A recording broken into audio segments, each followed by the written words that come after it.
another episode of Pokemon Knowledge. We have a special treat for you tonight. I got to give Jay a huge shout out. So, JaysPokeMart, this is the man behind the mythical $420,000, 1 million, whatever magical number we're going to throw up for that crazy Pikachu auction on eBay. We have JaysPokeMart. Jay, first of all, for everybody out there watching, Jay messaged me after my last live and said, "Hey PK, thanks for shouting out the card. It's a lot of crazy stuff. Let's see." So I messaged him right before this live, and I just asked him if it got paid, and then I said, "Hey, by the way, would you like to hop on?" And he's like, "Sure." This is like a 30-minute thing. So Jay, huge thank you to that. We are going to talk about that Pikachu 100 million percent. But before we get into that, just tell us a little bit about you, man. Like, how did you get into Pokemon? How did you start doing this first market grading type play? Just tell us a little bit about your background in the hobby. Well, I'm going to answer the second question first because that's the easiest one. I just heard it from you guys. I heard it from PK, from Nick, from Dan, from Alex, from everybody. I was like, all right, well, I guess that's what you got to do, right? So that's that one. For how I got involved, I've been a fan of Pokemon since forever. I mean, I remember my first deck ever was the Squirtle and Hitmonchan deck from like '97. So that did I saw the first episode as a kindergartner, and I was already hooked. So it was always there. Then I went to high school, fell in love with girls, got my heart broken, all that stuff. Forgot about Pokemon, but I really truly came back actually before the first boom. I guess we're in the second one now. My brother was the biggest collector of Pokemon cards that I knew. He collected cards from mid-era like Emerald, what's it called? Team Magma, Team the other one. And Hidden Legends, yeah. So Fire Red Leaf all Green, those right before the Gold Star sets, yeah. all of those sets. That was all him. And I was just, chasing girls. So and I forgot about all that until 2019, I think, maybe give or take. Maybe a little bit later. At the time, I remember that Team Up had come out. And so my brother lives in California. He'd been there since college. He decided to stay there. I live in DC, so I'm on the East Coast. So we're in completely opposite coast. So whenever we see each other, I mean, we're having a lot of fun. And this one time that he comes, he says, "Hey, is there? You guys have a Target around here, right?" And I was like, "Yeah." All right. And he said, "All right, I'm gonna go see what's over there. I'll be back." Maybe an hour later, he comes by with a ETB of Unbroken Bonds, two of them actually. Two of what's it called, Team Up, and then one of Unified Minds. So I think Unified Minds had just come out or something like that. So he bought all those ETBs, and I was like, "What is this?" And he was like, "These are Pokemon cards." I was like, "Really?" He opened it up. We ripped them. We got I forgot what kind of hits we got. I think we pulled like the Gengar and Mimikyu or something like Oh, that. nice. And that was like my first real reintroduction into Pokemon. And I was like, holy shit, this is dope. And so, okay, we're having fun Isn't with it, Pokemon isn't it cards. funny? It just takes one little catalyst. Like you're just living your life, not really thinking much about Pokemon, and then you just open up a couple packs and you're like, I'm back. Yeah, exactly. At the time, I was just a working professional, trying to pay the bills and shit. Oh, by the way, am I allowed to? I guess I can cuss, Oh, right? go ahead. Yeah, yeah. No, no, dude. This is my channel. um, You can do whatever you want. it's after hours, right? Yeah, yeah. So yeah, like it, when he brought that up, I was like, okay, so you're opening packs, and you're collecting, cool. But then I saw that he had a big stack of cards that it was bulk essentially, and he was just tossing it out there. And I was like, well, what are you doing with those? And he was like, well, they just sit in the box, and I don't look at them. And I was like, well, I have a business background, and I was like, well, why don't you just sell them? And that was such a foreign concept to him at the time. And I think for a lot of us at the time, it was just like, why would I want to sell my cards? I mean, they're worthless. And I was like, all right, well, just leave them with me, and I'll figure out what to do with them. And then flashing forward maybe like 6 months, because I forgot about it. I listed a card. I forgot what it was. It sold on eBay. I think it was a local pickup kind of thing. And I was like, all right, well, I can do this. And I put up some more cards. I put like a couple lots. I think it was like lots of Pikachu or something. And that sold on like Mercari or something, local pickup. And just rinse and repeat until I realized, okay, I can build a business. I can do this. And I just went into it. I started getting really deep into niches. I started looking around for information. And yeah, I just kind of went from there. Bought a card, got another, bought a card, got another, et cetera, et cetera. And now here we So are, yeah, dude, selling it's crazy how it 420,000 just Pikachus. compounds in. So now talking about the Surgeon Sparks Pika, how did you source it? Did you go to a pre-release? Did you open it yourself? And then how did you submit it to PSA? What was like your I'm guessing you had to do it through some sort of express, right? Yeah, precisely. So that one, again, starting with the second question, because that's the easiest. I just expressed submission, and that got. I think I did express submission, and I did express USPS shipping. So Okay. I got there like a day, and it got processed in a day, and then it hit the grading room in about a day. So 3 day process, and then after that, I think I had to wait like 2 or 3 days, and that's when the grade came in. How did you source the card?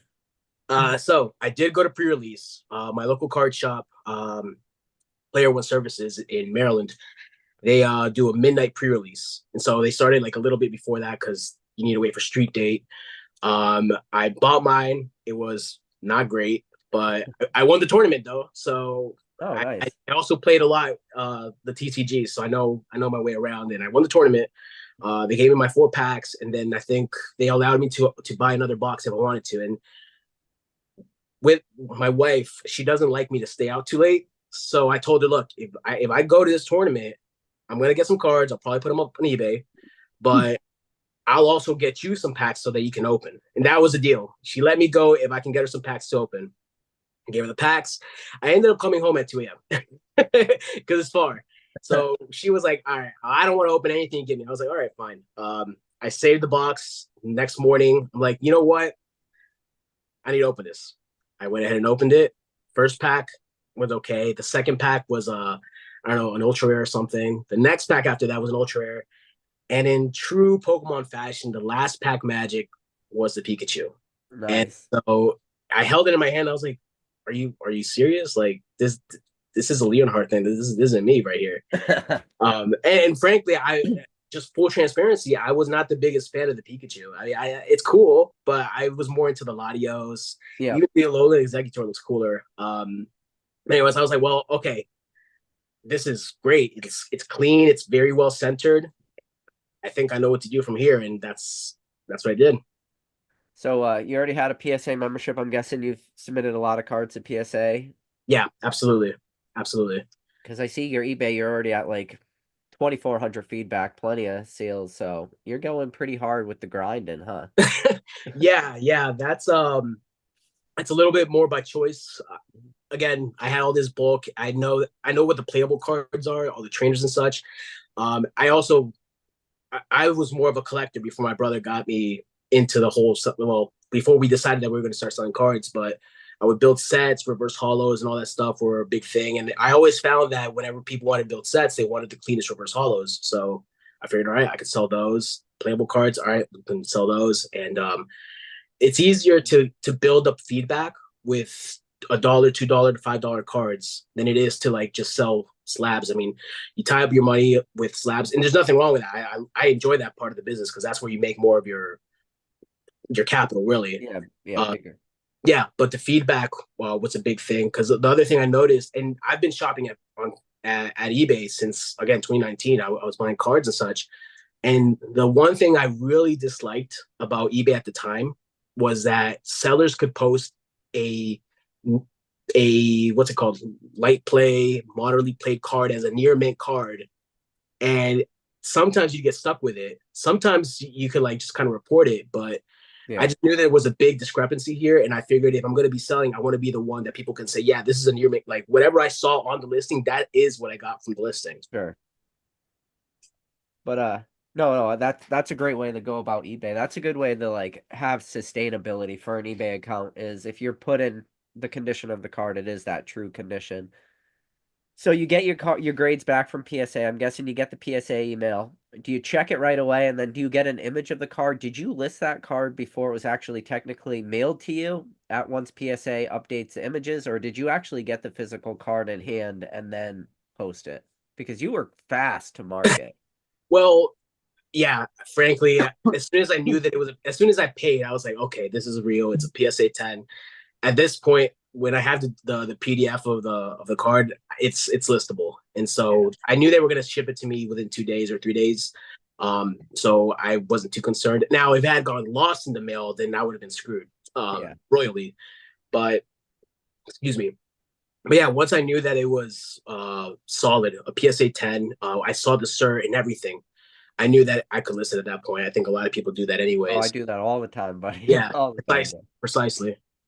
So So, obviously you list it, it's first to market play. You got to kind of in the back of your head say, okay, I'm gonna get a little premium. And then I made my video talking about it. You reached out to me like same night that I made that video, just kind of talking about the prices. And we've already, at the end of my live, we started to see maybe some shill bidding going on in that auction. I think I started my live, it was like 920, or sorry, $1,925. By the time I ended my live, it was like 2,500 with zero feedback bidders. So yeah, walk us through, maybe it's real.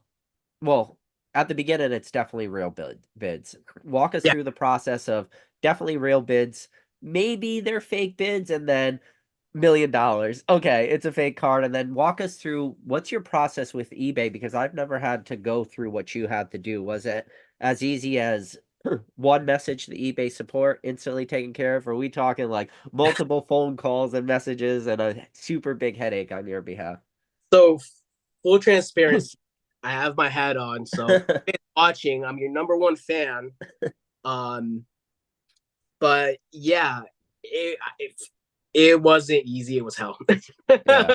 It was hell. So the first like 24 hours were perfectly normal, just like any auction can be.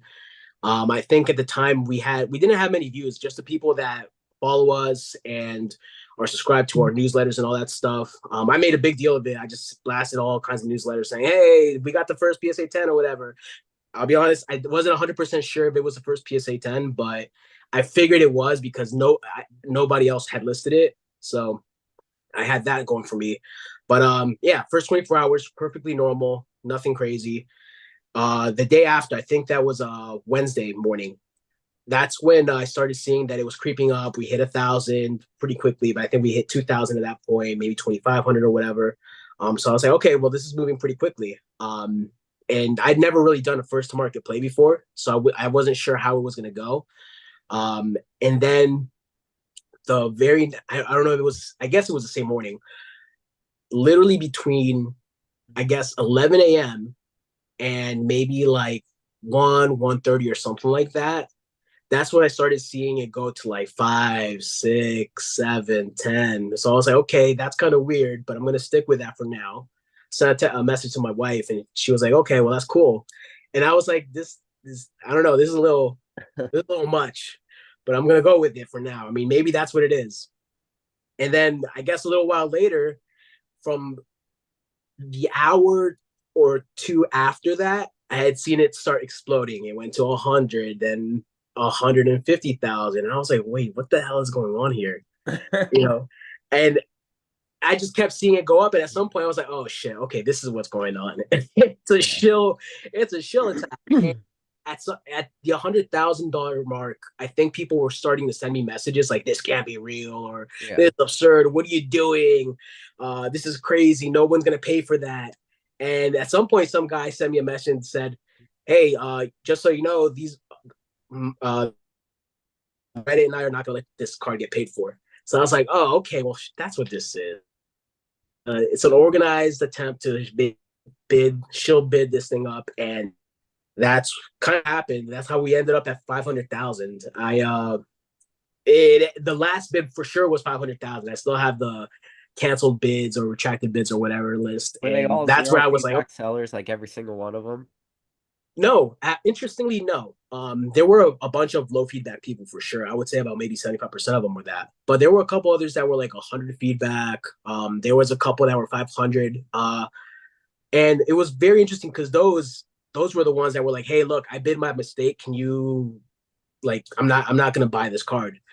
And right around that time, I had also already called eBay because the thing is, and I think you asked me about this, so I kind of skipped a few steps. I called eBay and said, "Hey, this is what's happening. This doesn't look right. What can we do?" And they said, "Oh, well, just wait for the auction to end. And if they don't pay at the end, then we'll just report them or whatever, and we'll get them off the platform or something. And then you can sell it to the next guy." And I was like, "Well, the next guy is probably like 480,000, so I'm not sure that." So I was like, all right, we're gonna keep going. And I called him two, three, four times or something like that. And I finally got someone that said, all right, here's what we're gonna do. I'm talking to my supervisors right now. They're looking at this. Let me get back to you in about 2 minutes. Stay on the line. And essentially, the idea was, okay, put them on the remove their bid, put them on the block list so that they don't keep bidding. And if we find them on both lists at the end of the day, we'll just get them off the platform. And they did end up removing some of the people, like officially their accounts are dead. So Okay. that was pretty cool. And then there might have been a couple that stuck around, maybe some of the bigger ones that were like at 100 or 150 feedback. Those probably got like a strike because I think you get 2 or 3 strikes with eBay if you don't pay something. So that is possible that could have happened, but for So you sure there had were to a couple. do 4 or 5 phone calls to eBay. That's good that they were able to take care of it. Well, that was So, because the first 3 or 4 couldn't figure it out. oh, They were just like, all right, well, let's just give them the same response that we give everyone. And then, yeah. but in the funny thing was on the very last one, no, sorry, the fourth one, the customer service woman that I was talking to, she was very kind and empathetic. She saw the listing, she saw the bidding, and literally in like that 30-second conversation that we had, she saw it go from 380 to like 400 or 420. And she was like, oh my gosh, I've never seen this before. I was like, that's what I've been trying to tell you. So that's when she realized it was real. And then that's when all the higher ups got involved and such. Yeah. You got a lot of press for it. So now I got to ask you the question. What did the price settle at? And did it get paid? That's the question everybody wants to know. So let me look at it. I have to mention this. I the whole week from the moment the auction started to like the auction ending yesterday was a complete blur. It Well, was first, just before you tell me if it got paid, how many views and followers were following this account or like this page? Uh, What was your view count? Just it must have been crazy. I'm gonna tell you right now because it was insane. It was the biggest anything I'd ever seen. So let's see. Oh, hold on. I'd be able to see this, right? No, I'm about to tell you. It was a lot. It was unregisterable for me. Let's see. So, hold on. This is where I'm not 100% sure. I probably should have this pulled up, right? No, that's all right. Um, I'm sure I, your impressions were crazy it for was insane. I will say that it completely altered the our algorithm. So, that. I guess the Shillers won on that end, but jokes on them. Uh, yeah, I can't. Somehow I can't see the data anymore, but we got like easily. No, I should really look for it. We got a ton. We got 6 figures of views and like 2,000 saves. Um, easily like 70 Wait, you bids. said 6 figures, so over 100,000 views? There was over 100,000 views on this thing. Holy cow! I've never. That's a lot.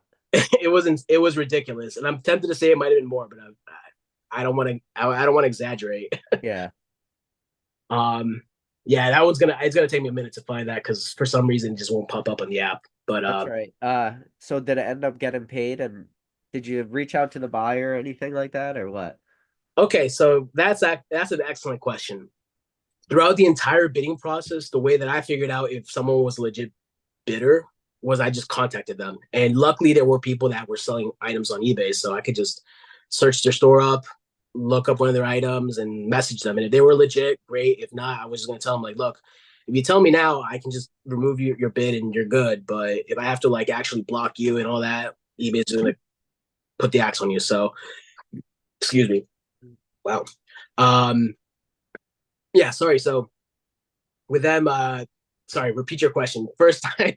So, well, one didn't get paid for. And did you reach out to the buyer and Yeah. ask him like, "Do you really want this card?" So I reached out to every single bidder, including the buyer of the card. So they actually reached out to me and said, "Hey, look, I really want this card." So, and funny enough, they were the very last bid. They came out of nowhere. They sniped it, essentially. I was concerned about the bidder before them because that was definitely a shill zero feedback person, and I couldn't stop him at the time. But then he got it, and he just reached out to me almost immediately and said, "Look, I really want this card. Can you do me a favor and send all original documentation because this is going to be like a real big piece of my collection." It ended up at $3,400, Wow. 45 bids.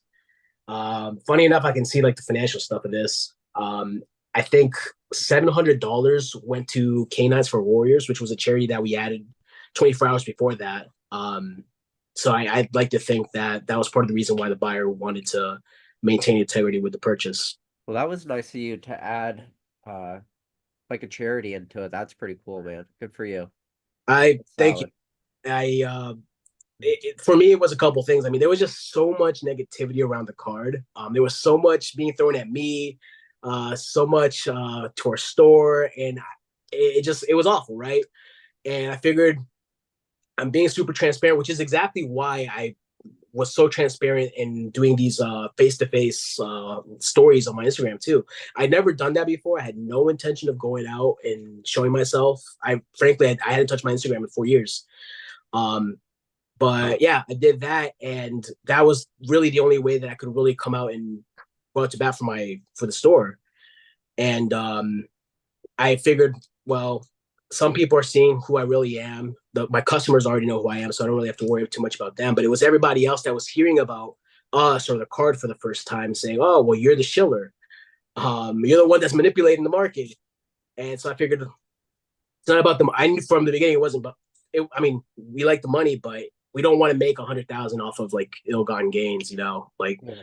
if we made money, if we, like, I think I sent you the PSA form.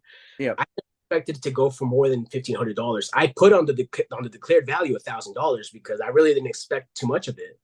Yeah. So anything above that was like, all right, well, that's brilliant. But again, I couldn't take that and just feel good about it. So I wanted to make sure that we could do something over this. Dude, it's awesome that you did that. It's crazy. You have a crazy story. When you started seeing all the content that was just being made around your card, was there a time where you're just like, every video is about something I'm selling on eBay right now? So that was an interesting thing too. I had never expected to be in that side of the equation either. I I did see a few things. I'm not gonna mention names, but on Instagram I did see a few things that looked a little bit like they could kind of drop some market manipulation accusations on me Yeah. or on the store on the card directly. We did have somebody actually that saw a post and reached out to me and said, "Hey, look, you're manipulating the market," and they got a little ugly with it. So I went to Instagram and I saw it and I was like, "Oh, damn, this looks like, yeah, this doesn't look good." So to answer your question, yeah, I had to respond to comments. I had to jump in there. I reached out to a few people just to kind of see if I could offer details to maybe clear the air and really hash out the truth of what was going on.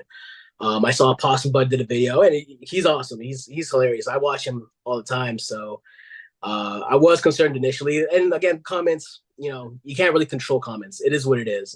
My intention is not to really control comments, but I can control uh, how people are hearing our story so that they can determine if it's true or not. And so that's just kind of where I'm with everything. I talked to you. I talked to Card Price Check. Huge shout out to Card Price Check actually because they were extremely responsive to me the moment that I reached out to them. They said they made a post. And in those comments, they weren't too bad, but I did want to make sure that I could have some input. So I reached out to them and said, "Hey, I can tell you everything. Can you just like help me get the word out?" And I didn't hear from them. I think I sent them a message at like 9 overnight, maybe in the morning. They sent me a message. And I don't know his name, or his or her name, so I can't really, I don't know who he is, but they said, "Hey, we'd like to offer you our platform. Give us as much information as you'd like to share, and we'll just make a post out of it." That's what he did. I'm sorry, Card Price Check. We got to meet someday. Have a beer. But yeah, they reached out. And I gave them all the information that I had. they found it credible enough to literally create a post for us. And then the comments started coming there, and that's when I was able to really reply a little bit more upfront with people and just say, Yeah. "This is what happened. This is what happened." So at everyone else, I mean, I didn't really talk to many people. I did talk to Nick, old school Pokemon, and I've talked to him off and on over the years. He's really cool. I asked him many questions when I first really got more serious with the eBay store, and Yeah. I figured I'd just reach out to him. And he was great because he was just kind of saying like, "Hey, look, it's tough, but you got this." Yeah. Yeah. I reached out to a few of my other friends on Instagram, some of the OGs that had known us from 2020, and they were like, "Well, you're solid. I mean, we've dealt with you. You've purchased from us. We've purchased from you many times. So, uh, you know, we're with you."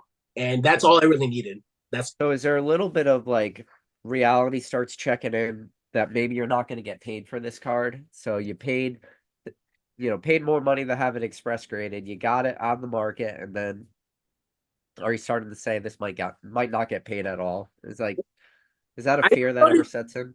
I started feeling that way after 2000. I already felt that way from the get go. I really, in fact, I didn't even expect, like I said, I didn't expect it to go above 1500. So at 2000, and I will mention that there were a few low feedback bidders at the $1,000, $2,000 mark. So I figured, okay, well, this might be an issue, but we'll get to it when we get. Um, but yeah, my antenna really went. The alerts went. The red flags went all over the place. There was fire going everywhere at 5, 6, 7,000, and then there was a whole inferno once we hit the 6 digits because I was like, oh shit. Well, all right, this is Yeah. where we're at. What do I do? Hey eBay, help me out. Yeah. So yeah, it didn't take long. Well, I'm sorry you had to go through it, but it was it's gonna be a great story. You get to tell that story forever. That Pikachu's become like a little bit of a little footnote in history now because of this crazy boom. And now that I got you on here, Jay, I gotta ask you, like, you're selling cards. Obviously, you said you got in the tail end of tag team, tag team, Unbroken Bonds, Unified Minds, Cosmic Eclipse, that timeline, the end of the sun and moon. You got to see the boom happen. You got to see 2020, 2021. Now we're living in 2024. You're smack dab in the middle of it doing first to market Pikachu plays.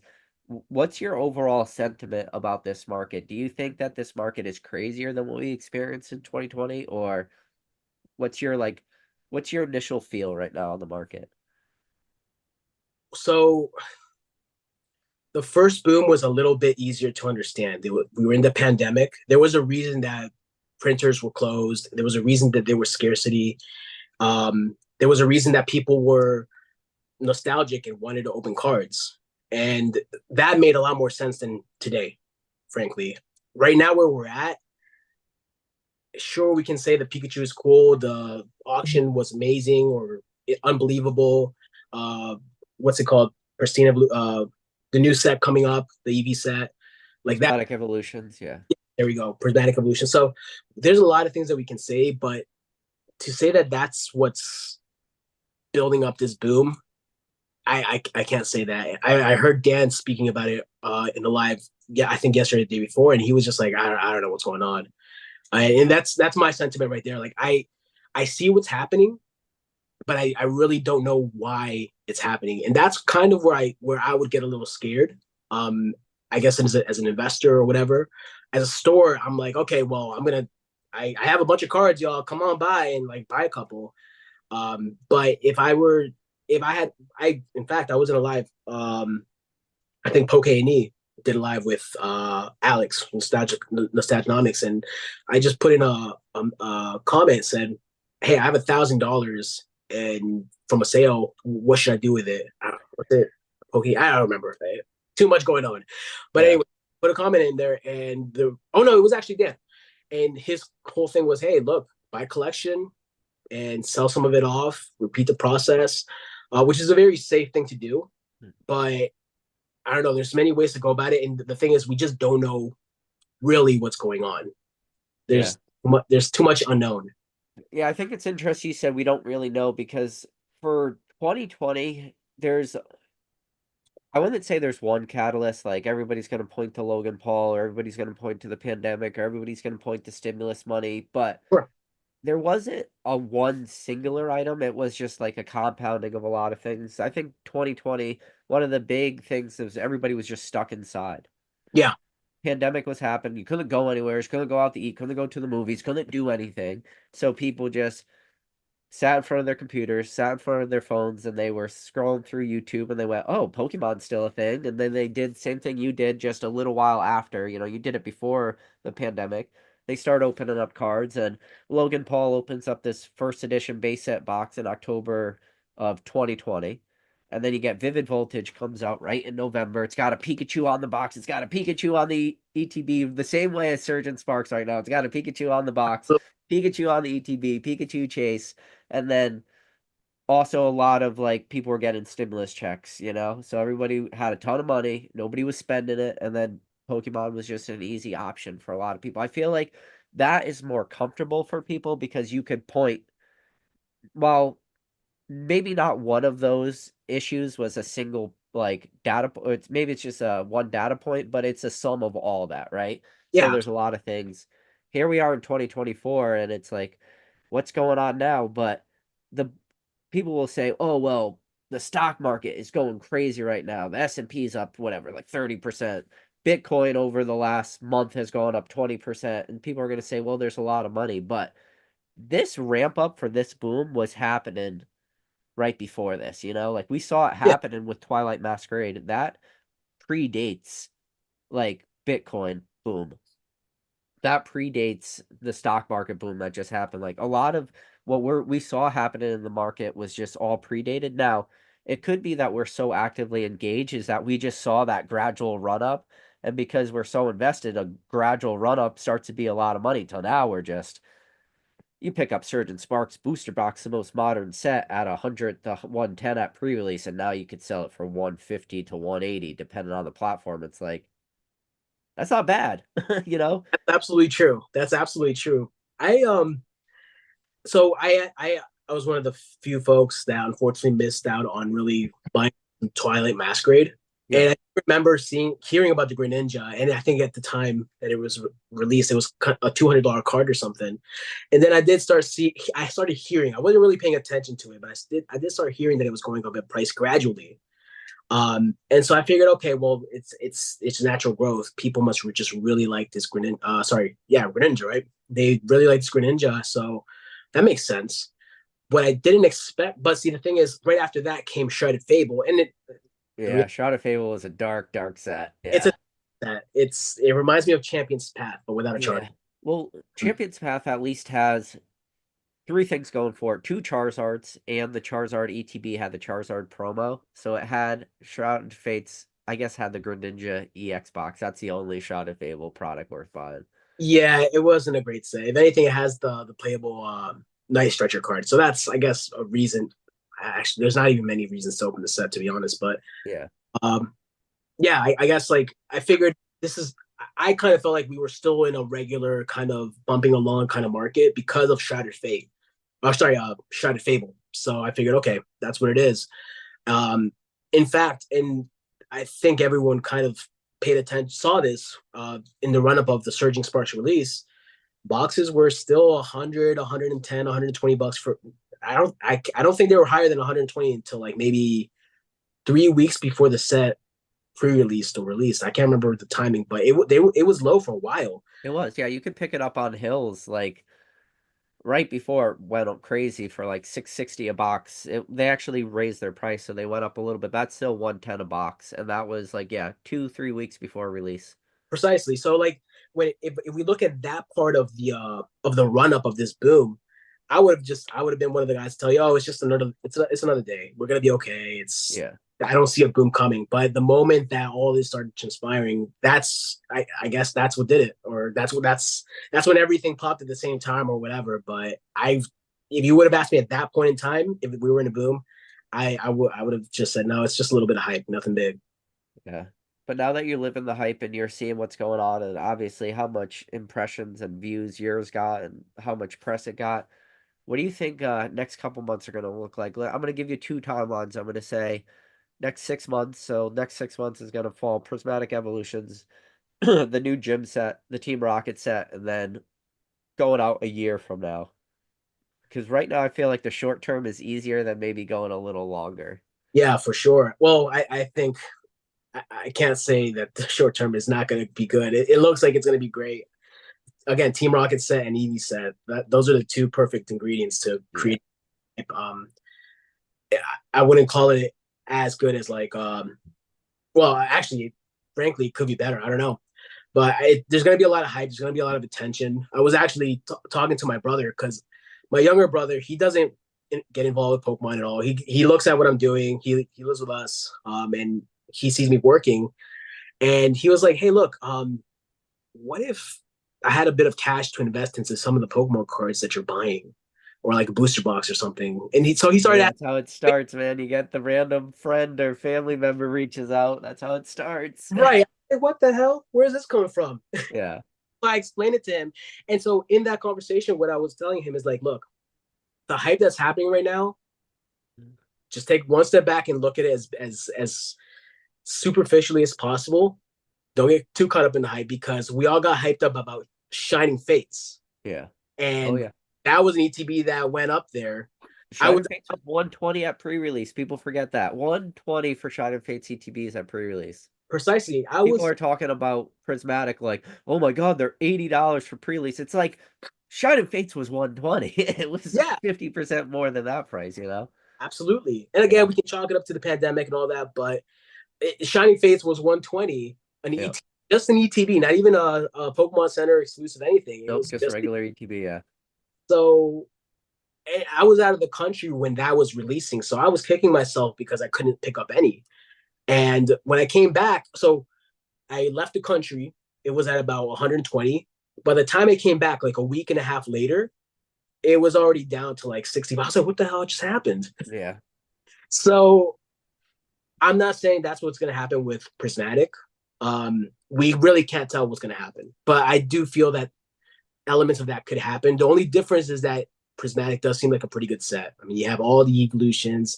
I have to assume there's going to be SIRs and IRs and all the Rs that could possibly exist with that set. Yeah. Um, so I feel like there's gonna like the hype is a little bit more potentially measured and maybe more, I guess, legitimate for those sets. Once those sets, and again, it's dependent on what Pokemon does because if they print it to the ground, then who knows what could happen. I mean, Pokemon could print any set to the ground. I know some people they don't even want to hear that, but like Evolving Skies is an $800 booster box. There was enough they could have printed for Evolving Skies where it's not an $800 booster box right now. It's just happened to be they didn't print what the hobby wanted, you know? Agreed, agreed. And frankly, if I'm thinking back too, I mean, this is an example that I'm sure everyone's heard: Darkness Ablaze, Vivid Voltage, right around that time as well. A little bit before that time, but those Yeah. got a reprint was announced. They got printed to the dead ground. And Darkness Ablaze is a Charizard set. Yep. There is a Pika, a Rainbow Chonkachu set. Yep. You know, those basically died. You can still pick up those ETBs right now. So Yeah. You I could don't probably still pick him up on Pokemon Center. I wouldn't be surprised if you could pick Darkness Ablaze up on PokemonCenter.com right now and how many years removed are we from that. So yeah. So again, there's a lot of things that can happen. But yeah, I mean, we're gonna have a lot. I think a good amount of healthy hype around the Team Rocket and the EV set. Frankly, on the Team Rocket set, especially, I think we're gonna have even more attention to that. I know EV's cool, but um, I think Team Rocket really hits the nostalgia for everyone. All the multiples, the two sets that came before it, and obviously fans of Team Rocket. yeah. So I think that might keep everything going for, I guess, a good 3 to 6 months. After that, that's hard to tell. Can those two sets continue building the hype up? Or more importantly, how much of the people that get into Pokemon will stay around after all the hype dies down? That's really the test. Yeah.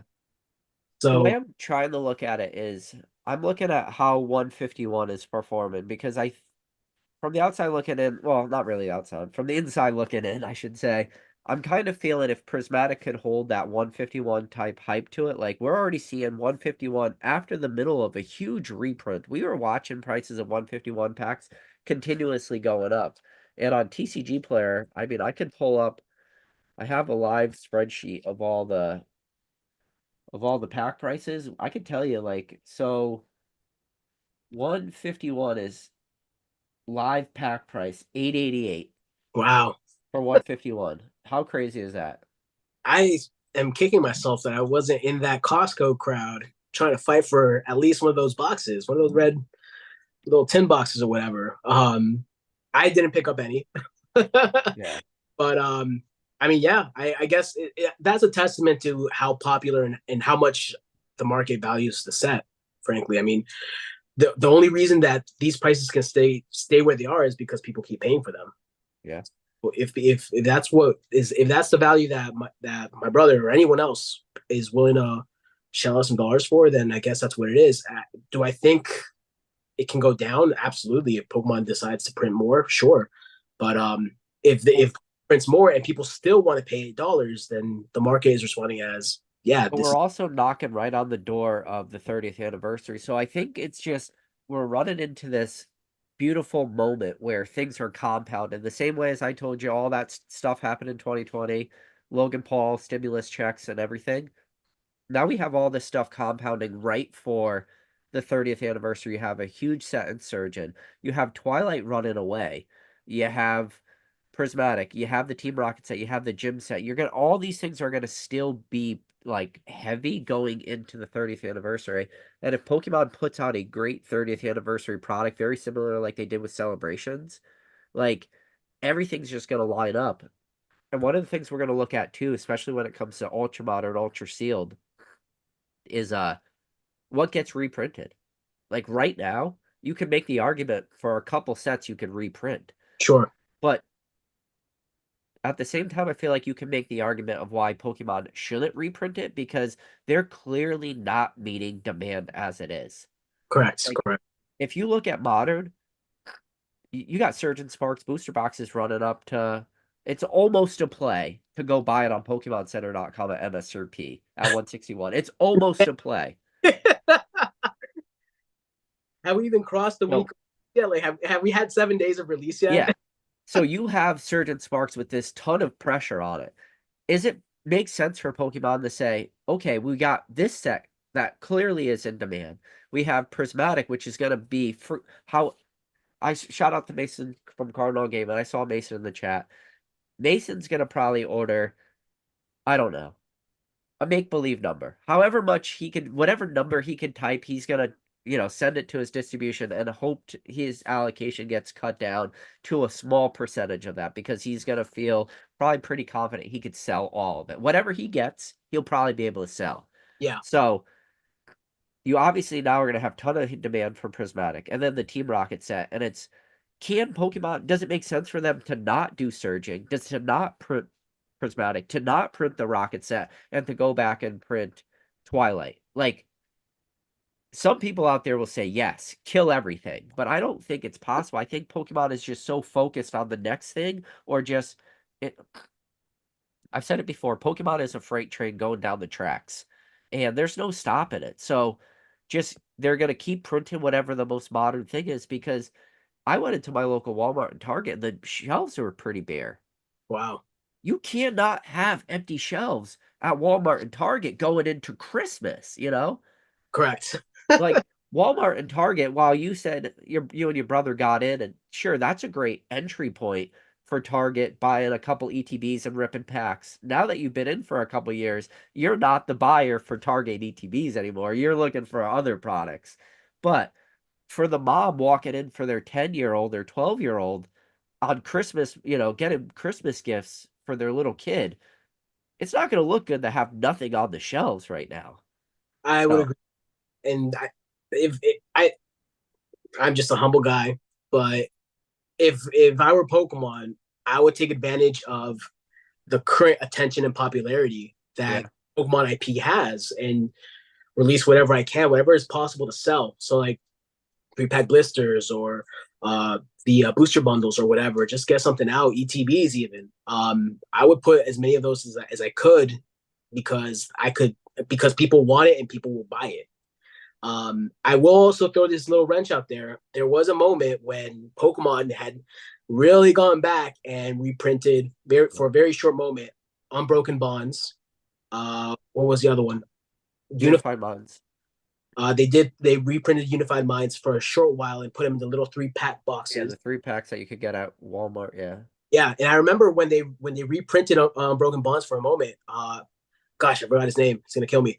But he sold me 2 or 3 boxes of Unbroken Bonds, and so I bought them, and they were like $120 at the time. And I Yeah. was like, yeah, I'll buy them. I I know what. remember Unbroken Bonds go. I remember seeing it at 95 a box right Yeah, after the big reprint. Nobody wanted them too. They weren't really moving at 95.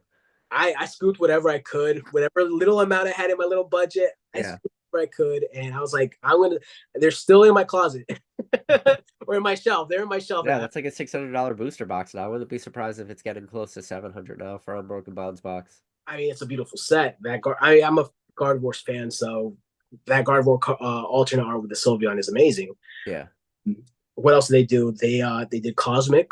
They did they reprinted Hidden Fates. That's a very famous, and that was like the one that everyone was excited about at the time. So they It was reprinted. always tough to find. It was the first set I remember like not being able to easily get. Let me throw this one at you because this is funny. Every time I go back to Hidden Fates, I remember going to Target and seeing the Pokeball Premium Collection boxes, the Ultra Ball and the Great Ball, and I remember sorry ETBs at the time. I would go to Target because I was just curious. I was like, I'm gonna try to be a normal adult and shop for normal things. See Pokemon cards, cool. And so I go there and I see the Great Ball collection, and I was like, damn, this is actually pretty dope. And I go shop for my stuff, put them in my car, go back to the Target, and go get that Great Ball collection, paid for it, and I was like, yeah, this is it. Now I open and whatever, so it's worthless now. But the point is, like, Pokemon can do these things. They can create their own. At the time when they did the 3-pack boxes for Unified Minds and Unbroken Bonds, Yep. that was a new thing too, and they went ahead and did it. So Well, 3 pack blisters were always a thing, but yeah, like to do the little 3 pack because do a it was unique. almost the precursor for booster bundles. Yeah, Yeah. So now booster bundles is just, straight packs where those 3 pack like Unified Minds was kind of definitely a precursor because they yeah. got rid of the promo and then just put the packs in. And I think that what really was is they didn't want to go ahead and go through the hassle of printing out and reprinting the promos. I mean, Yeah. that's more expensive or whatever, but all the packaging, let's just put it in a box. Let's put 3 packs in together, call it a day, ship them to Walmart, and that's it. So going back to your original question, if I were Pokemon, I just keep the faucet going and get people to buy and Yeah. make more fans because the thing about you have to assume that they're thinking ahead as well. Like Oh they yeah. they can't be a company that's looking to be around for another 10, 15, 20 years and think that it's okay to create a scarcity that discourages the future collectors from coming back later. Yeah. If I had a kid 6 years old, 7 years old looking for Pokemon cards and I couldn't buy him Pokemon cards, that would leave a bad taste in my mouth as a parent. Yeah.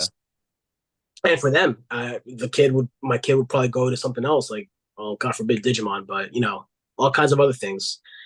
Well, the So scalpers are back. You saw those videos happen. What was it, Sam's Club or Costco? I think it was Costco, where everybody was just going after the 151 pallets. It's like, we're back, baby. We yeah, are back. did see that, and I did think that, but man, I really thought that was a pandemic era kind of thing. I really Yeah. expect for a return to that kind of behavior. I absolutely condone it. I get it. You need your stuff, but man, I mean, I guess there's that like inert, and I call it inert because I don't think they walked into that Costco thinking they were going to behave that way. But when they saw it and they saw everybody going crazy, well, that was a feeding frenzy. It's So almost that herd mentality, right? Like you see, yeah, it's like somebody yells fire in a movie theater. You don't know where the fire is, but everybody starts running for the exit. Yeah. somebody else fire there. Yeah. Drac has a question. He said, pulled a Pikachu SAR. He has something to the right edge of the card, like a micro dent, trying to work on it, but nothing to do, not whitening. The rest is still good. Can I still get a 10? Uh, I don't know about you, but I ran into this issue with the Van Gogh Pikas. The Van Gogh Pikas all had like a corner issue, and I Yeah. would just rub them out. That's all I do. So I also got a couple of Van Gogh Pikas when they came out, and I think they, in my opinion, they were less than tens, but I think I got like out of the first six that I submitted, I got like four tens and two nines. So That's good. That's a good gem rate. all had some kind of whitening in it. So I Yeah. heard that Pokemon, or sorry, PSA knew that they were all kind of rough and they would let it pass. That said, with main set cards or just regular cards, non promo that we get, I'm very meticulous with pre grading. If I see a white dot, Yeah.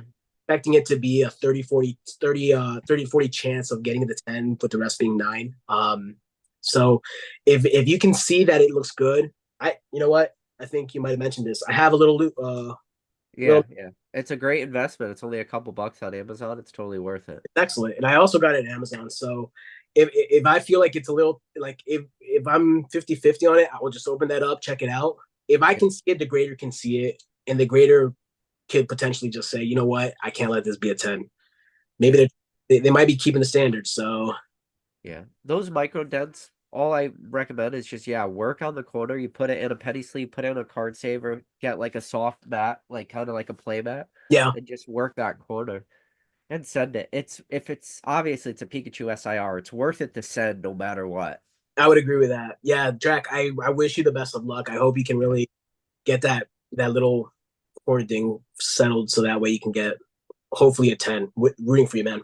Yeah. Drax says he's got real friends reaching out now since they know he does Pokemon, asking about real cards, following up playing the Pokemon Pocket game. That's interesting too. Like, what can the trickle down effect be from Pokemon Pocket, which is a very like surface level, entry level for a lot of people getting back in the Pokemon. Like, you can play the game, super simplified, super dumbed down. I mean, we'll definitely probably see like a trickle down effect. We saw it with Pokemon Go in 2016. Yeah, I actually I think that is definitely a big contributor to the attention right now. I mean, everyone can download a an app. Yeah. So Look at how much money they're making, man. Like I heard crazy. they're they're rolling in it. That's awesome. It's Yeah. that Time magazine picture with Pikachu dragging a bag of cash. Yep. So yeah, I think there's going to be a great effect from that as well. The cards are brilliant. The artwork on some of the more rare hits, I love them, and I wish that we could have some of those in real life. But is what it is. I think people will probably catch a little bit of the fever with that as well. Maybe look at the actual cards and say, you know what, I actually want to own this and buy it and maybe grade it eventually. Who knows? I still have friends that have their old binders and they're like, you know what, this is cool, but you're dealing with it, so let me just sell it to you and buy it from them. And but they still have fond memories of it. They enjoy it. So Well, I'll tell you right now, if Pokemon, so they missed their opportunity with Pokemon Go. Pokemon Go came out 2016. The Pokemon Go set came out what? Years later. yeah, Missed their opportunity. But if Pokemon makes a Pokemon Pocket like trading card game with the same artworks that they already released in Pokemon Pocket, that's going to be one of the best sets ever. Like ever. Ever. For everybody out there watching, the next set is always the best set. But seriously, Pokemon Pocket will be one of the best sets with just the same artwork set they've already released. that would be insane if I would probably fall into the FOMO for that one too then, because I just pulled what was it, a Dragonite and like an Articuno, and I Yep. was in I the pulled the Mewtwo the other day. It was super sick. oh damn. See, yeah, cards like that, then yeah, so I can absolutely see that generating the kind of attention that gets a lot of people involved and um hopefully creating more fans for the future. Because again, it's always about like how many people we retain in the hobby. We want them to we want Pokemon to see that there is enough attention and demand that they want to keep on getting hopefully bigger and better. Um, so yeah, I expect for Pokemon Pocket These are Oh, my these are my cards. These are my big hits. oh, See right there. there's the Mewtwo. I Oh, mean, there you go. dude. And then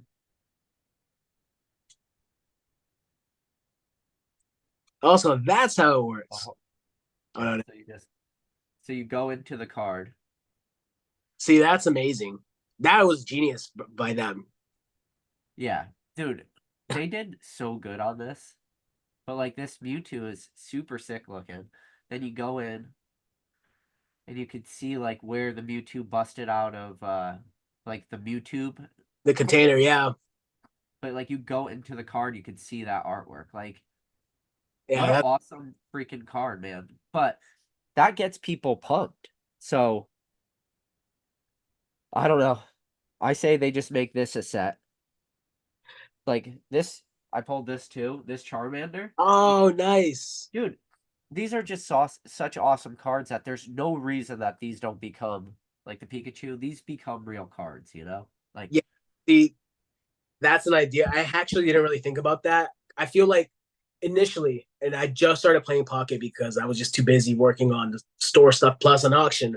yeah, Uh, but I started playing it. I saw some of these arts, and I could easily see how people would want to see this in cardboard and actually want to own it.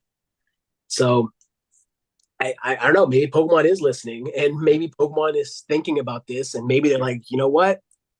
This is alive. This is a sign, and this is where we need to make sure that we make this happen within the next like 6 months. If they do that, then yeah. I mean, maybe they're so then already doing it.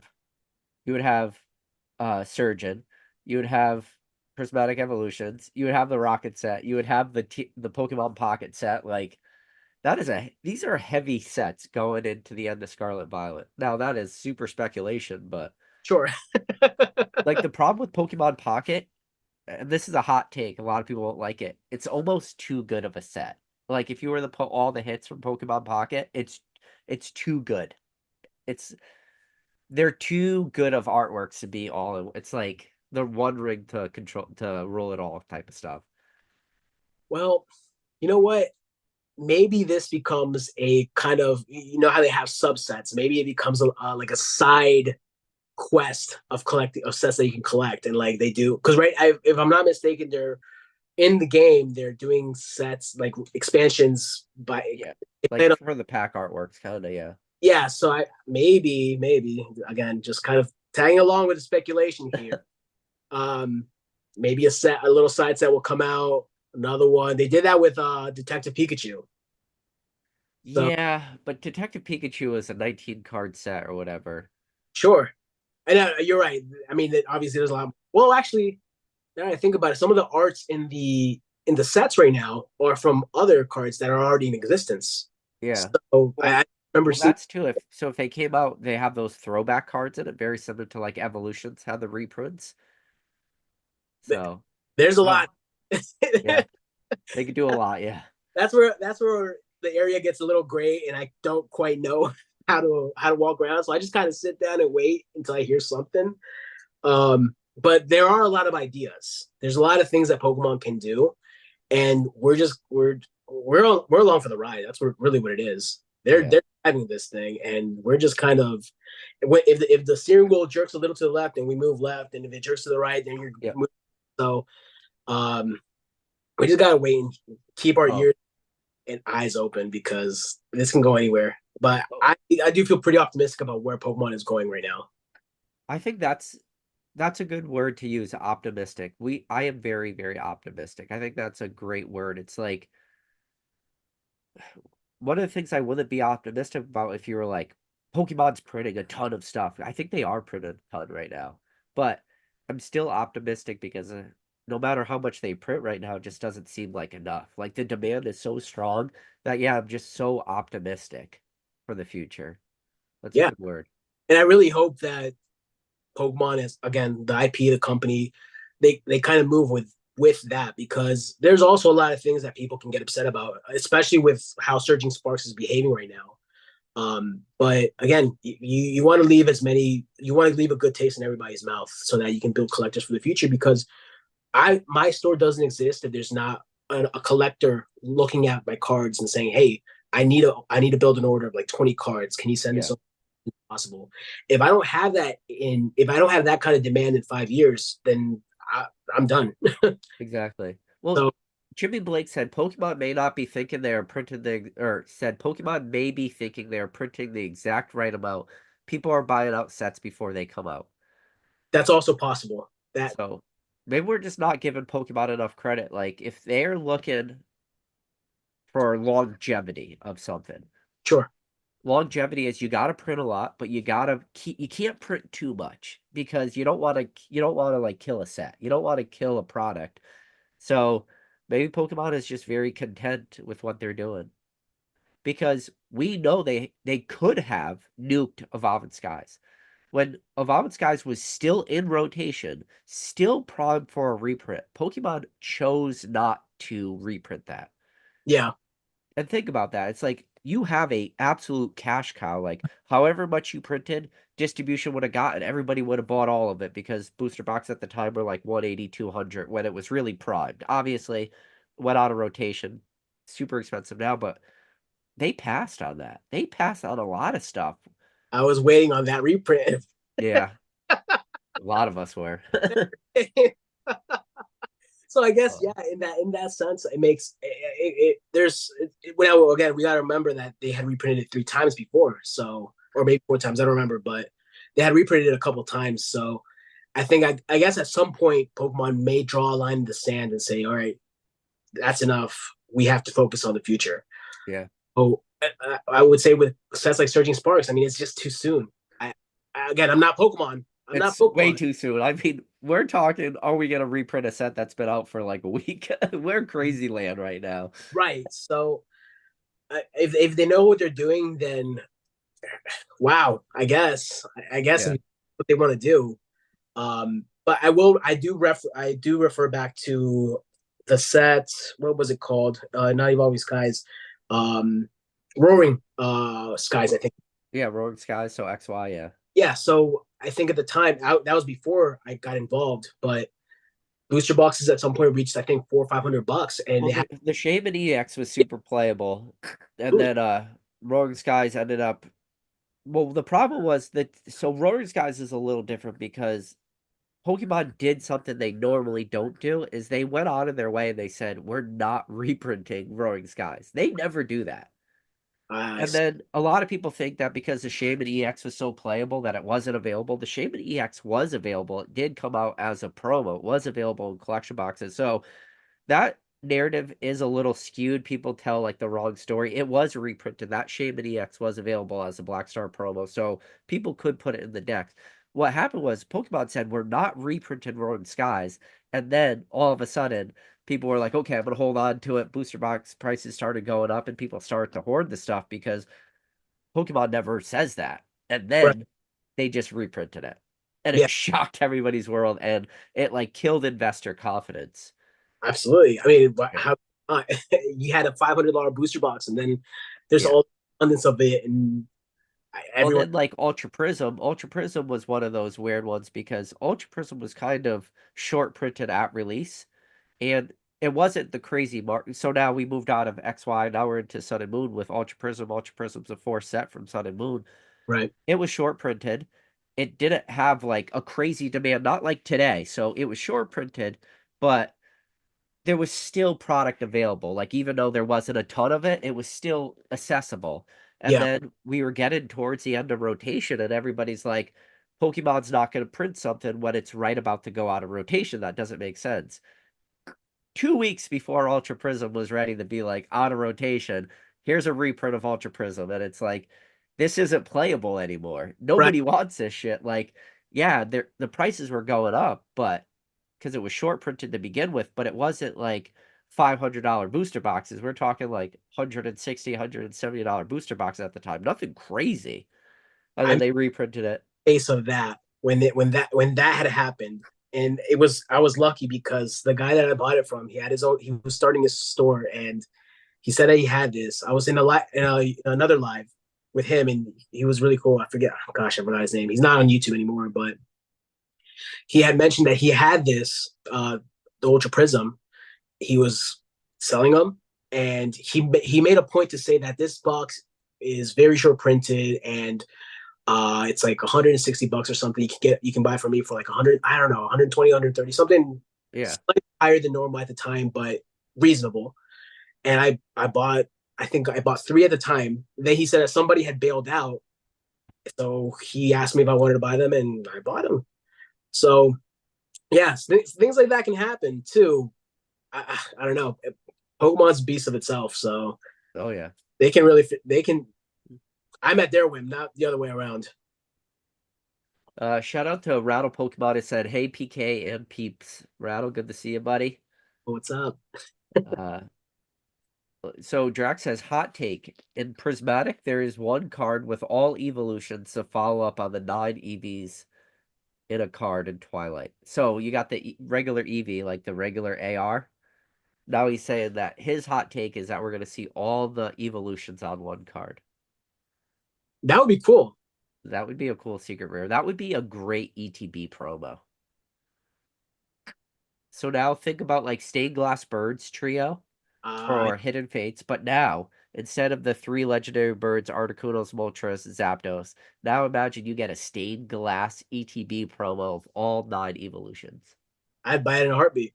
Oh yeah, I'm already buying it. Like I'm already all in, and it's a fake card that doesn't exist, so I'm all in. There it just comes a point, Jay, where it's like Pokemon, just take my money. Just take my money. I don't want it anyways. I don't need this. Just take it.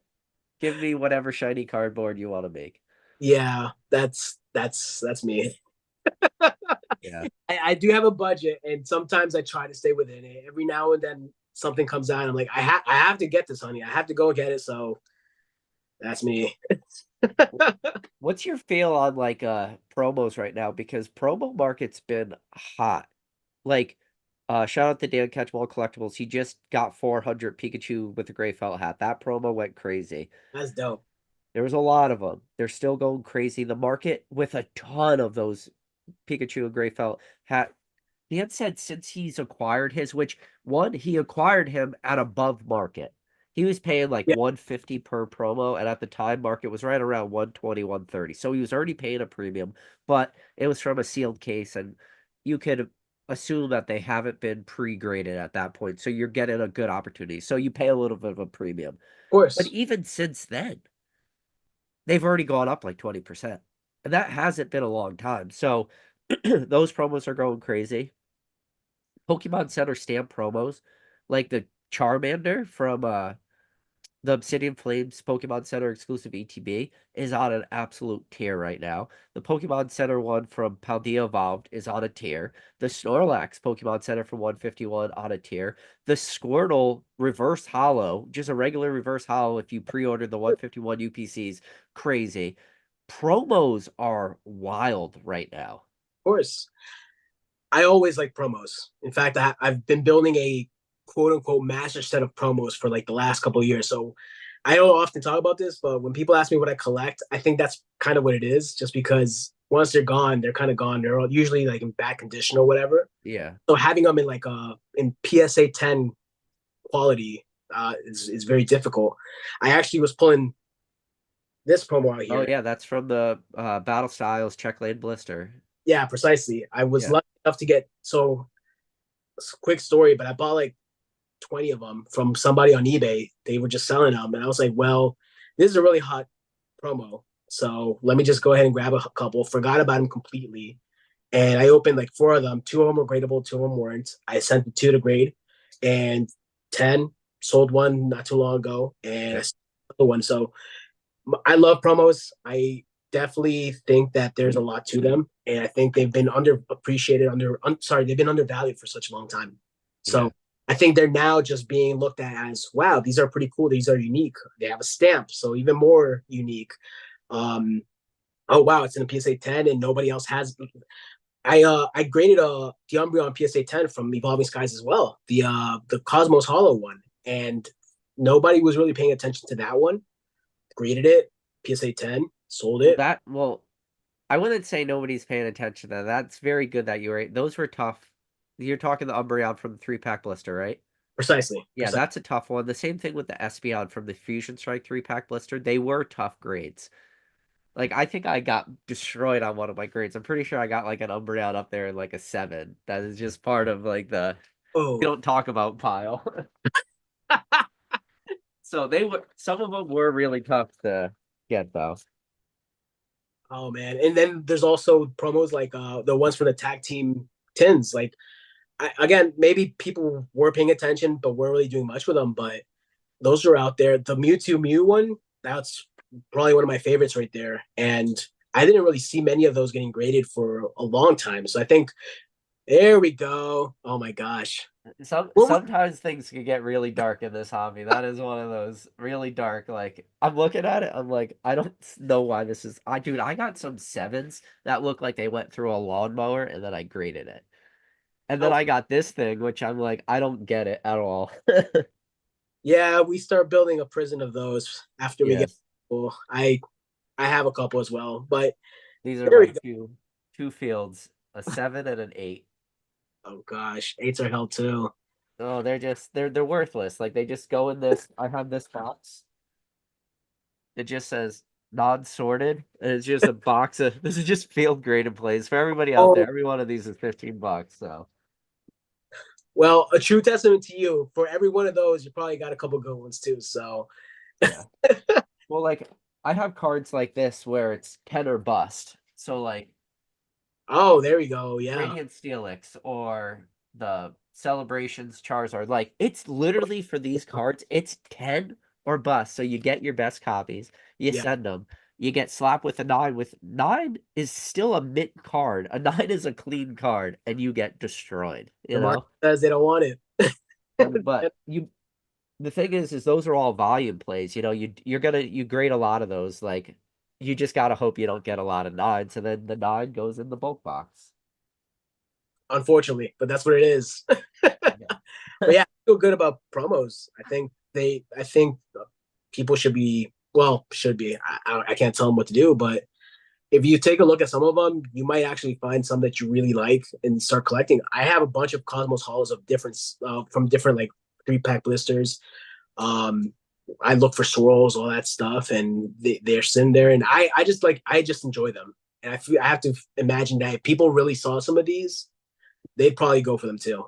Dude, Cosmos Hollows is one of the best hollow artworks that exists, like hands down. It just every card looks better in Cosmos. You're 100% correct. Oh yeah, oh yeah. PokeKid said, PK, how you guys doing tonight? I'm doing good. Jay, let me ask you, how were you able to hop on? I appreciate you, buddy. So if people don't know, I know I mentioned it at the beginning of the video, but people have been tuning in.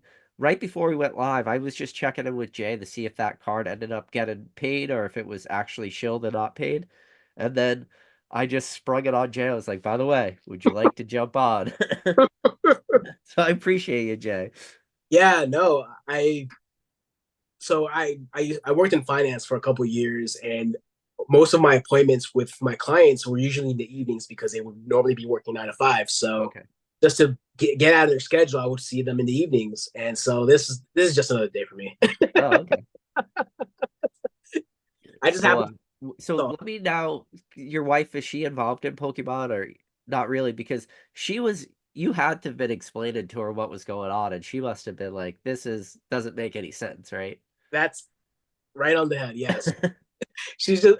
I was telling her that I actually was going to sell this Pikachu, the PSA 10 Pikachu, and I'm going to hope to find another Pikachu. And if I have to pay 600, 700, then so be it. And she was like, "What the hell are you talking about?" Like, no, you're not gonna do that. And so I Yeah. explained it to her like 2 or 3 times, and she understands that she has confidence in how I run the business, for lack of a better term. Um, but and it's reasonable for her to be like, "Wait, you're gonna dump $600, $700 on a card that's like just going all over the place."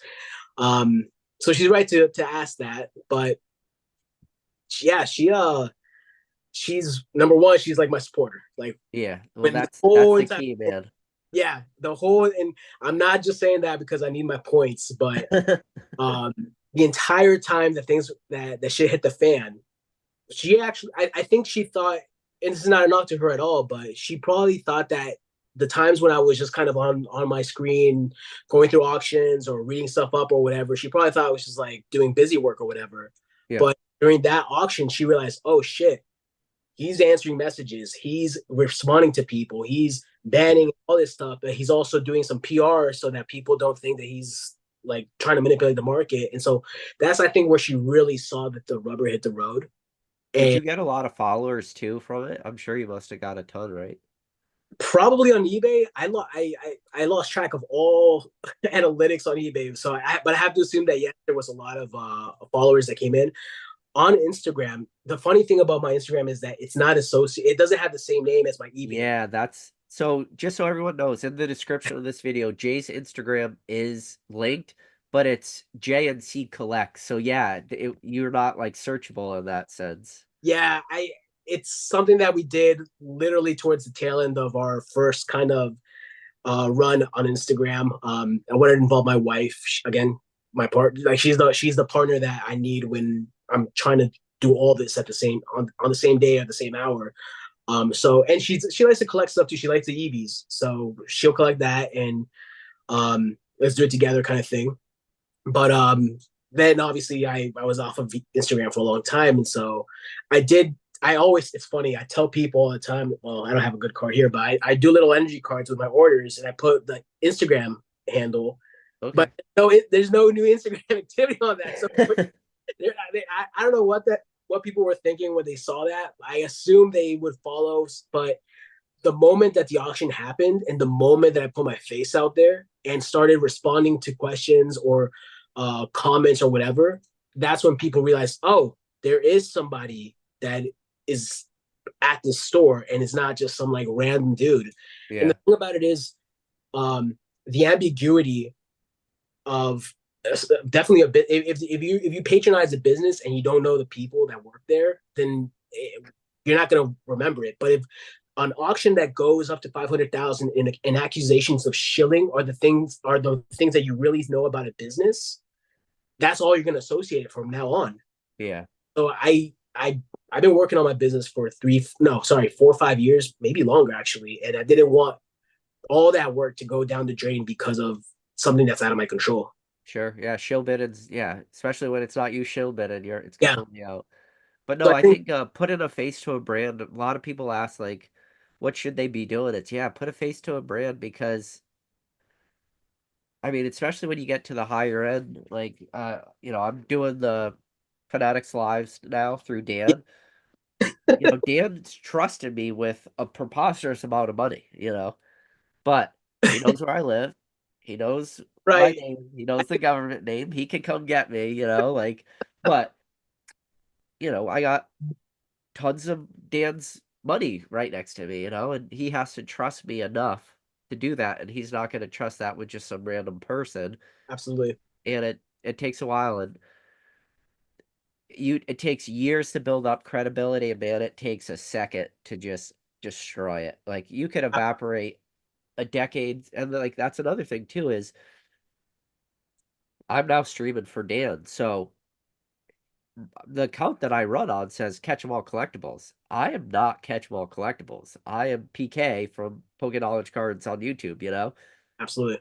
I am now connected with his brand, and if I do anything in a negative way, I could destroy his brand in the short term. Like obviously Dan's got a strong enough brand, Dan's a good dude, and Yeah. he'll recover no matter what happens, but like luckily he never has to worry about that because we never get put in that position, if that makes sense. And that Absolutely. is all about who you surround yourself with. Like Rusty TCA Gaming, if I needed to blindly, I could be like, Rusty, I just sent you every one of my most expensive cards. I need you to like hold this for me for a little while. And he would just probably respond back with two letters, okay. Like, you know, like there's just certain people that you could just blindly trust. And the same thing with Dan, where he built a consignment service. Same thing with James from Z&G Emporium. I James is doing millions of dollars a year, and people are blindly sending James a box full of graded cards, tens of thousands, hundreds of thousands of dollars, depending on the person. And all they have in there is a little note. Hey, this is my email, my PayPal email. Please PayPal me my money when my it's card sells. literally a no. I just Like, you found out. can't just do that with anyone. Like, because James right now, I'm sure he's got $1 million worth of cards on his, Yeah, weekly auctions. He could just walk away. But you don't have to worry. Like that's the thing. What I'm trying to get to is you just don't have to worry about that. Yeah. So, and that's and again, like I maybe it's because our store is just a bit smaller, but things like this is the kind of stuff that takes people out of the hobby completely. Yeah. Frank, I mean, someone calls you a shiller, and then like you don't have a way to back up what you're saying. That's you're either going to start a brand new eBay account or you're going to change addresses or whatever. God knows what. But I just like I said from the very beginning, and all my Instagram stories, like I'm here for the long haul. I've been working the last 5 years. I said I'm going to be staying for the next 5, 10 years as well. So I'm if there's going to be a narrative being created around all this, then I might as well be the one that creates it or that directs it as best. Yeah. Well, the thing about your situation is anybody in the know, like everybody in this chat knows how much you had to pay to grade that card opposed to just sending it for bulk to express grade it. Right. None of us think you are crazy enough that you're shilling your own auction and you're wasting out on one, first to market play money, two, expedited grading fees. Like it's not worth it for you. Well, the thing about it too also was, and I will admit, I'm sure that it goes without saying that the idea was, okay, grade it, sell it, and then buy another or two Yep. or three. So like it's not logical from a business sense to pump your own card and sell it at $5,000 and then have to see this card that you could buy it initially at what, like 300, 400. What was it before, like 200, 300? The Pikachu raw, Yeah, something like like that. Yeah. and then have to buy it at 4 or 5, now $600, $700 or whatever it is now. Like it just doesn't make business sense for me in my position to But now you got to relist it too. And you got to relist it. You're not going to get that whatever that too. first to market premium is. You're probably going to get less. Absolutely. So, yeah, all those things combined, like it makes if you really sit down and think about it, it just doesn't make sense for me. And if anything, it's more of a hassle. Yeah. So, I know people thought that, and it's okay. They can think whatever they want to think. I'm not gonna Well, hate. that's the Timmies, man. Don't worry about them. Right, Those right. people are very surface level. They don't understand. That's what it is. But yeah, I just rolled with it once I knew I could get my feet under myself and just kind of work with it. So, Cozy was talking about most overlooked, underappreciated cards. Or he's talking about Cosmos promo. So he's Yeah. definitely in agreement with you. And Scram codes, this is something we didn't really touch on. Master Balls being introduced into English will be crazy. That's another thing. Did you get into Japanese 151 and get into Master Balls at all? Not much, but I do remember when they first started catching a little bit. Actually, right before they caught attention, there was an eBay listing where someone had like I don't know, maybe 30, 40, 50 master balls, and they were selling them for like 40, $50 or something. And I was like, wow, that looks pretty cool. But at the time, I was thinking like, I wonder how much people really are going to want those master balls. So I kick myself now because I saw that listing and I did not go for it. And who knows what it ended up. I don't know. I don't remember if it was a buy it now or a auction or whatever. But that was there, and I passed on it. So now that they're very popular, and now that we know that they're one per booster box, I have to imagine that people are going to feel the same kind of vibe in this new set when it comes out. So I'm Yeah. excited for it because I do like unique things like that. How Pokemon will do it, I guess we'll find out. Maybe it's one every ETB, maybe it's one every case. I mean, that's Yeah, up to that's a good question. It's like, what is the pull rate going to be? Because ETBs are whatever 10 packs or so. Is it 1 out of 10, or is there a potential you could buy an ETB and not pull a Master Ball? You know? yeah. People buy these Japanese booster boxes. However many there are, they pay 80, 70, 80, $90 or whatever for per. Yep. But you're guaranteed. So Japanese booster boxes, you're guaranteed that Master Ball. You're Right. guaranteed an SR. You're guaranteed the three ARs. Like that's a guarantee. And they're willing to do that because they know that they're going to get those things. So, Exactly. Yeah. I don't know. Well, I guess it's up to Pokemon again. They're the ones doing the pulling the strings and all that. Oh yeah, they are the ultimate puppet masters. Yeah. So Wait, people think we pull the strings. We don't pull the strings. It's Pokemon pulling the strings. yeah, I'm in their car. I'm just a passenger and I'm along for the ride. So I've let's see what happens. That's Yeah. kind of right now. Have you been picking up any modern? Are you trying to do the modern play? Because the other, it wasn't, it was 2 days ago. My wife went shopping. We got a grocery store right down the road. And No. she got like a decent amount of groceries, spent $340. Okay. So we got two kids, me and my wife, $340 is like over a week's worth of groceries. And we're sitting at the table, we're all eating dinner.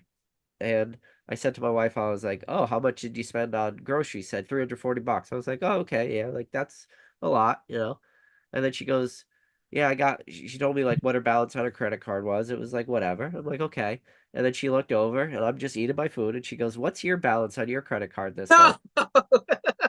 So I like was just eating, and I could have lied, but I didn't lie. I just looked her eye to eye, and I told her, and she had like a come to Jesus moment when I told her what my credit card balance was for the month. She was like, she looked at me and she's like, "That's a lot." I was like, "Yeah, I know," and I just kept eating.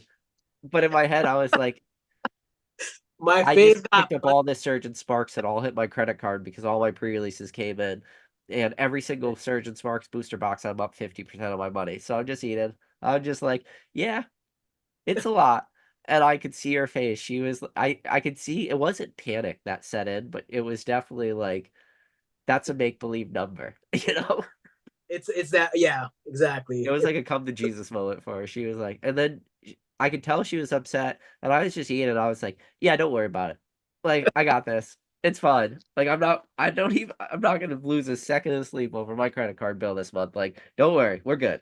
Absolutely. I mean, in the end of the day, like we know what we're doing. Yeah. At least I hope we all know what we're doing. But I'm pretty sure I know what we're Well, doing with what we're doing. But Jay, there's we live in a universe where but that play worked out great for me. I've been very transparent on this video.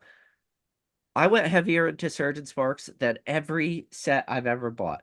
Ever. I yeah, went heavier into Surgeon Sparks. Okay. And I'm gonna go heavier into Prismatic Evolutions if I can. And then for the Team Rocket set, I'm gonna go heavier. Uh Shout out to Mason Cardinal Gaming. The other day he messaged me, wanted to know if I wanted to pick up a Vomit Skies booster box. And I just told him, I was like, dude, I'm not spending any money right now because I'm saving everything for these new sets. Like every penny. I'm yeah, selling stuff to just buy modern. That is the most dangerous thing you could do because you are just speculating on the strength of the market. What happens if Pokemon, like you said, and we mentioned earlier, what happens if we run into a Shine and Fate scenario? I will now leverage myself into oblivion, you right, know? right. So, Surgeon Sparks, yeah, I picked up boxes between 100 and 110 and instantly rewarded. What happens if that doesn't happen? What happens if booster boxes are 115 at release? Yeah, Nobody talks about that. Everyone sees the wins. They don't talk about the risks. Like, what if Surgeon Sparks stayed stagnant and it was 115? I can't sell a booster box at 115 because I just told you I paid 100 or 110. right, Taking the fees and shipping, obviously, if I'm really like trying to narrow out my margins, I'm going to do in person, but still, $5 a box to put up thousands right.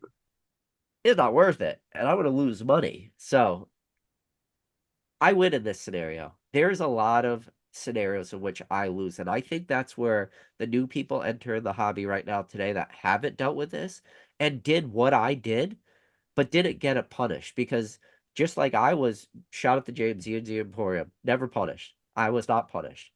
There could have been a world in which I was punished. And the new people, they're not punished right now.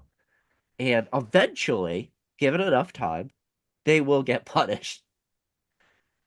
I am concerned for them because, I'm concerned for me too. well, of course, I.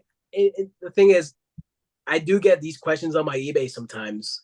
Well, people will just reach out and they'll say like, "Hey, I see that my local card shop has this or that. Should I buy a box or a case or whatever?" And to answer kind of that question, I really disregarded Scarlet and Violet for a long time. I never picked up any one, two. I never picked up Obsidian, Paradox. Although for Paradox, I did do a slight exception and bought booster boxes here and there just to open them and then pull out the playable cards, like the Earthen Vessels and the TMs and all that stuff. So I would sell those, and I would make my. That's a grind, man. It's a grind, but I Yeah. already have the listing set up, and all I got to do is restock it. So it was a no brainer for me. But let me see the Twilight. I didn't pick up a box of that. I figured I came in an era when like booster boxes were selling for like 80, $90. I picked up Cosmic for 100. Yeah. So I always figured that I'll just buy it. If I have $100, I'll buy it and I'll buy whatever is there and cool, you know. That said, I always had the mindset that anything sealed that you buy does eventually go up in value 3, 4, 5 years, and just don't worry about it today or tomorrow because it will be worth more. And I think we've seen that with sets like Steam Siege that finally made some value. Not much, but it Well, gave. that was one of those scenarios. I mean, Steam Siege is like $400 a box right now. That was Yeah, just that's right. everything got evaporated from the market, and the only two booster boxes left were Steam Siege and Crimson Invasion. You Yeah, know, and it's that rise and tide lifts all ships. There's nothing truer in that statement than when you look at those two booster boxes. Steam Siege has the Valkanian, has the Steelix, and the Gardevoir. Weak. yeah. Uh, Crimson Invasion has what, the Olivia card in it. It has, Amine in there, I what was think. that? They have a Luzamine. The Yeah, I think so. woman. Oh yeah, I it does have the Lucamine. Yeah, it does. So that actually is probably one of the best trainers. And then oh, and then it has the hyper rare, the Rainbow Gyarados. That's like the ah, big hit from Cosmic Eclipse is the Rainbow Rare Gyarados. Weak. Weak. Gyarados is a good Pokemon, but it's not good enough. I mean, it was a shitty set. And yeah, that. So, it's not a cheap booster box anymore. yeah. So and again, I've just always been very passive about how I purchase sealed product. I mean, I still have a bunch of Cosmic Eclipse and all that stuff, but I bought that in pieces. I didn't really over leverage myself in the sense that I was going to just put all my budget into that because I was always buying singles and collections and stuff here and there so that I could put it on the store. So I wanted my money to continue working for me. And then if I had a little bit of extra to spend, or if I can make the stretch to buy a booster box or an ETB or whatever, mostly ETBs because those are awesome. I would buy them and then I would put them away and come back to them later.